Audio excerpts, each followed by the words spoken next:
Hi, I'm Katie from What Katie Did, and today I'm going to be talking to you about suspender or garter belts. And as I'm currently in the UK, I'm going to use the English language of suspender belts all the way through, just for simplicity, but they are actually the same garments. If you haven't tried stockings before and want to try a suspender belt for the first time, then there's a few tips you need to know, and I'll tell you everything you need, so don't worry at all. If you pick up a suspender belt from a mainstream lingerie store, it might look very pretty, but it might not actually be designed to be worn on a daily basis. For example, I've got one here. It really looks cute and pretty, and I've had it for over 10 years. When I buy a lingerie set, I really like the bra and the suspender belt and the knickers to match, and I buy the whole ensemble. But you can tell I've never actually worn this because it's still got the label inside, the paper label about who made it. So yes, it looks pretty and it looks cute in my lingerie drawer, but when it comes down to it, it hasn't done me much good because I've never actually worn it. So a suspender belt like this, if you've already got one and you want to wear stockings for the first time, then you can try and make do with what you do have.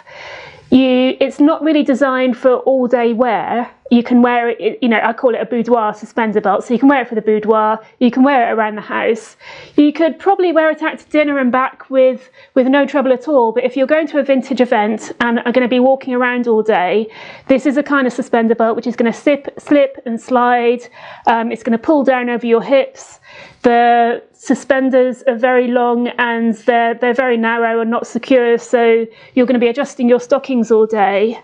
Personally, I like to get dressed once in the morning and that's it. I don't want to worry about my clothing all day. So this is a bit of a no-no for me, even though it looks really cute and it's really pretty. The suspender belts sold by specialist retailers, and by that I mean people who specialise in selling stockings and vintage lingerie, are made to be worn day in, day out, and so they do look a lot more functional. So this is about as narrow as a suspender belt we get, and it's a lot deeper because we want it to fit on your waist.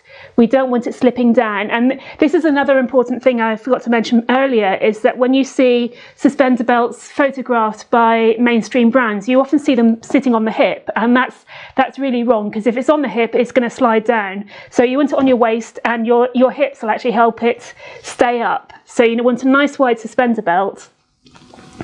And we have 6 straps, and if you look at specialist suspender belt companies, 9 times out of 10 they will have 6 straps, because this does help your seams stay straight and keep your nylons more secure and stop them twisting.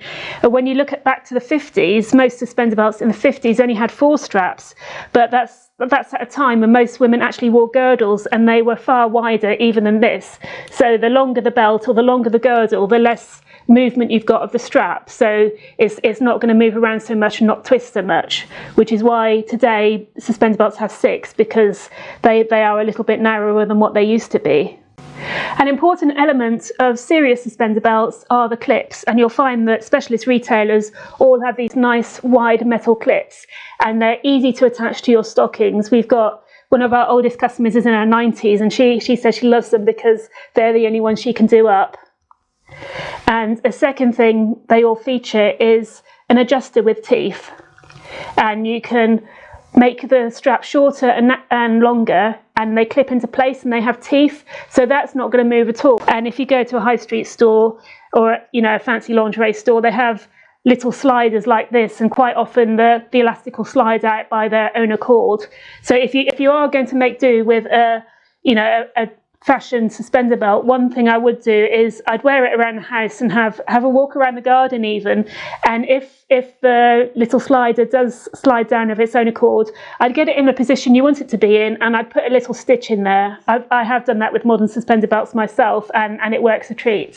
The final thing I should mention, if you're wearing a What Katie Did suspender belt, is that you'll probably be wearing seam stockings with it, and you'll find online there are quite a few comments from men who don't wear stockings who say that the back suspender clip needs to be exactly above the seam of your stocking, and this isn't true at all. If you look at the suspender belt, you'll find that the back 2 clips are slightly wider than the front 2, so the clip should attach just to the outside of the seam, not straight up the seam. I mentioned before that in the 50s most suspender belts would have had 4 clips, so it was totally natural to have have the suspender clip not above the seam at all. It would have been towards the outside. So don't worry about lining things up, because that's actually incorrect. We've got lots of videos on stockings and lingerie and suspender belts, and there is one on how to put on stockings as well. So I'll leave you to check those out, and I'll catch up with you soon. So take care.